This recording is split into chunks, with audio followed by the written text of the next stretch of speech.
Hey folks, this is Kalani. We have a lot of updates this week to talk about. There are quite a few changes to tier gear, how it's going to drop and how we're going to get our hands on it. We have a new 6th month bundle of rewards to refill the Blizzard cash tanks, and they're going to need it because they sort of just announced a brand new game. So let's break it all down and check out what's been going on this week. Now before we jump in, be sure to hit up that like button and subscribe so you never miss another video. First up, let's talk about some changes and clarifications about how tier gear is going to work in patch 9.2, because it's not going to drop quite as often as we first thought, and how it drops will also be changing. If you remember back to last week, we talked about how during raid testing, all of the bosses were dropping a lot of loot. Like, a lot of loot. The tier bosses specifically were dropping 4 pieces of tier gear alongside 4 pieces of non-tier gear. So for 20 players, we were getting 8 pieces of loot total. That was an insane amount of loot. So we probably should have realized that no, that in fact is not intended, and the actual numbers were going to be lower.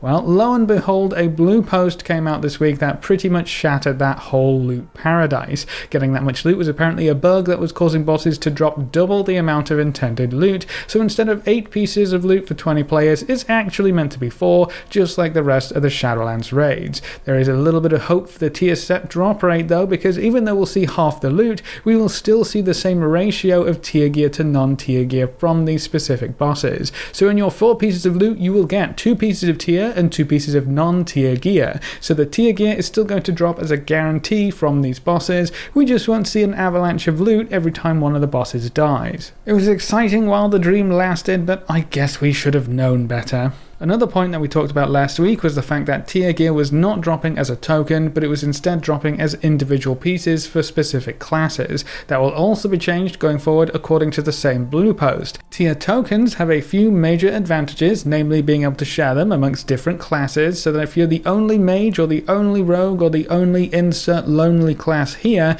you don't have to get super duper lucky and get the tier set yourself. If one of the other classes that shares your token gets duplicate tokens, they can trade the extras to you, even if they aren't the same class. It helps to spread the gear out better and provides a bit of bad luck protection for any classes that might be underrepresented in your specific raid group. Personally, I think tier tokens are a much better approach and have less downsides when compared to specific tier pieces dropping as normal loot, so I'm very happy to see this change made. But even with these changes in place, that doesn't mean that tier gear is going to be super rare. There are going to be 2 extra ways in which you can obtain tier gear in patch 9.2 that we won't have seen ever before. The first one is from the weekly vault. Every single reward box, or whatever you want to call it, can in fact drop a piece of tier gear. So it doesn't matter if it's in the PvP row, or the dungeon row, or the raid row. Each of the 9 reward options can give you a piece of tier gear. So that's going to give anyone and everyone access to tier gear, even if you don't raid. I think this is actually going to be the first time that tier gear has been available outside of the raid in a semi-reliable way. You could just PvP, or just run dungeons, and still get a full set of tier gear without ever stepping foot in the new raid. That's also going to incentivize players to dip their toes into other types of content to try and max out their weekly vault reward options for at least the first few weeks. So if you want to complete your set as quickly as possible, you're going to want to smash out some dungeons, get some PvP done, and kill as many raid bosses as possible. There will be yet another way to get your hands on tier gear though, and you won't even necessarily have to run a lot of different types of content like you would to fill up the Great Vault. The Creation Catalyst is a new feature in patch 9.2 that will allow you to turn any piece of gear you have into a piece of tier gear. The only restrictions seem to be having the same slot of item, so to make a chest tier piece you need a spare chest piece of gear and some new currency. And that's about it. The item level of the gear you use to create the tier piece will determine the item level of the tier you get, and boom, tier pieces for everyone. While until now we didn't have a clear idea of how that system was going to work, we just knew it meant extra chances for tier gear. In the blue post this week we get a bit of a clearer picture of the Creation Catalyst, and we also now know a few other restrictions that will be imposed upon that system. The first big piece of new info is that the current plan is for this system to be enabled 8 weeks after the patch goes live, so you won't be able to use the Creation Catalyst for nearly 2 months. That's a pretty big deal, and it means that anyone who is raiding or completing lots of content for the weekly vault stuff might already have their full set by the time the Catalyst comes online, and I think that's more or less the point. The Creation Catalyst isn't necessarily supposed to be a main source of tier gear in this patch, especially for raiders and dungeoneers. It's going to serve as bad luck protection and more of a catch-up mechanic than anything else. The system is also going to have an internal cooldown, so you can only use it to create tier set every so often. I don't think we have any specifics about how long that cooldown is going to be just yet, but we do know that it's going to be a global cooldown, which in this instance means everyone everywhere at every time will have the same number of charges they can use. So imagine if we get 1 charge per week for the catalyst. If you're playing for the entire patch, you just get that 1 charge in the first week and then 1 charge per week that the system is available and open to use.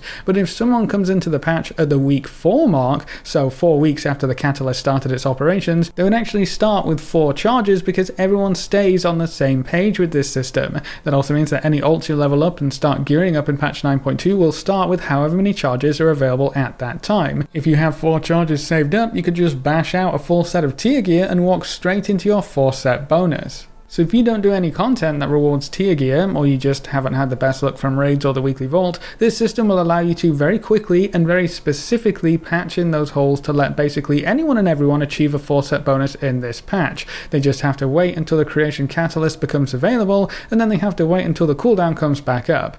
I think it's actually a really good middle ground, and it's going to be amazing for players who are returning to the game or want to catch up on ults later on in the patch. It also has some great potential for helping you fill in higher difficulties of tier sets without killing those specific bosses. For example, 2 out of the 5 pieces of gear come from the last 3 bosses in the raid. Killing them on Mythic is going to be very hard indeed, but if you can get a similar item level piece of non-set gear from a different source, the creation catalyst will allow you to create those Mythic tier set pieces to let you use higher item level gear without dropping the huge set bonus itself.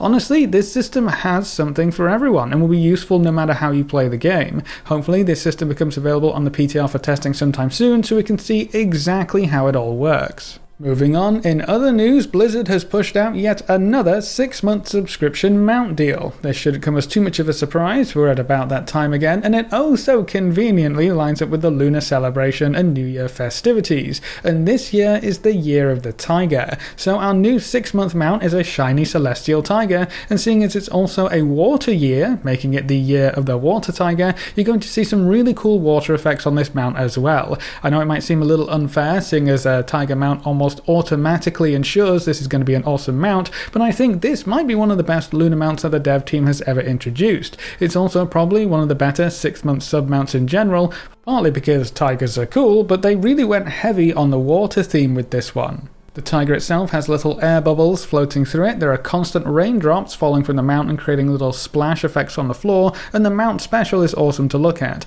Water effects everywhere on the initial wing spawn, the jump up, the splash down. It's such a good use of a theme and a special effect. It's just a very cool mount, which really annoys me. I get it, we've talked about this every time one of these mounts is introduced. It's the same old at this point. I don't think 6-month promos are going anywhere, and I don't think store mounts are going anywhere either. They probably make a stupid amount of money off of these things, but it doesn't have to be one or the other. You can have shiny store mounts and shiny in-game mounts too. Personally, I would prefer everything to be earnable in-game, but as I said, I don't think the status quo is going to change anytime soon. But why does this mount have so much more effort put into it with such a fantastic result, while some of the most prestigious mounts available in-game are rehashes and reskins? The latest Mythic Raid mount is a Dragonhawk model, and it's pretty cool in general, but it doesn't have anything really special going on with it. The latest Mythic Plus Keystone Master mount is just a recolor of the exact same mount that was rewarded for Keystone Master last season, and is going to be the same again for next season.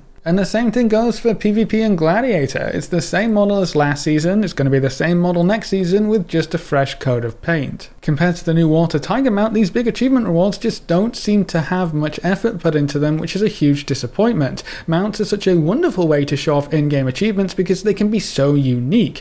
I just hope we don't get to a place where the only cool looking mounts come from the store in 6-month bundles. The devs can obviously make fantastic mounts still, we just need a few more of them in-game, earnable from in-game activities. Moving on, the latest patch 9.2 PTR build included a huge quality of life boost for obtaining certain conduits in the new patch. While you can obtain almost any and every conduit across dungeons and raids right now, there are a few very important conduits missing, the Covenant conduits. They've been a bit of a pain to acquire at higher item levels for most of Shadowlands, and the only semi-reliable source were world bosses back at the start of the expansion. The only way to really get them at a higher item level right now is to upgrade them via the conduit upgrades available in Korthia. Well, every Covenant Conduit will now also drop from Mythic Plus dungeons in 9.2, making them significantly easier to obtain, especially at higher item levels. Each Covenant will be represented by a specific dungeon, so all Kyrian Covenant conduits will come from Necrotic Wake, all Necrolord conduits will come from Plaguefall, all Nightfade conduits will come from Mists of Tierna Scythe,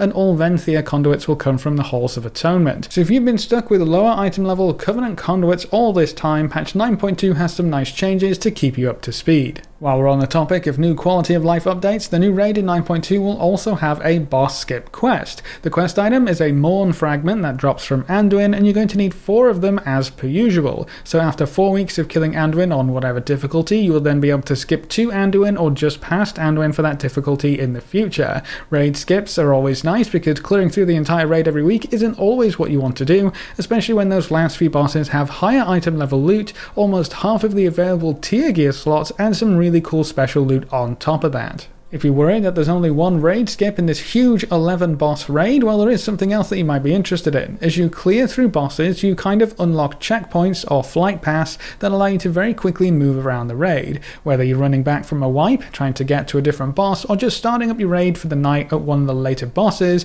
these flight paths significantly speed up your positioning requirements, whatever they may be. The raid is also split into several different wings, so it's going to be very useful if you need to get over to a different wing, because walking would actually take forever. That's how big the sepulchre of the first ones is, but these flight paths make it so you can enjoy a massive raid without spending half your raid night just running around. And then the very last thing I wanted to talk about in this video is a brand new Blizzard game. Like, actually a new game, not a sequel or a prequel or a remake or anything like that. It's not Overwatch 2 news or Diablo 4 news. A brand new IP is being cooked up at Blizzard and will be announced sometime in the near future. I know there are 2 questions just burning in your skull right now. What's it called and when do we get to play it? Well, we actually can't answer either of those questions. It seems like this game is still in the early days, sort of. But we do know a few things though. It's currently labelled Unannounced Survival Game, so it's going to be a survival game. That could follow in the footsteps of something like Don't Starve or PUBG, or really any of the multitude of survival-based games that we've seen in the last few years. We also know that it's at least in a playable state. Mike Ybarra tweeted out that he has played many hours of this project with the team and is incredibly excited about the team's vision and the brand new world it presents for players to immerse themselves in together. So it's at least in a place where it can be played, tested, iterated upon. You know, it's at least got its foundation going and hopefully a bit more.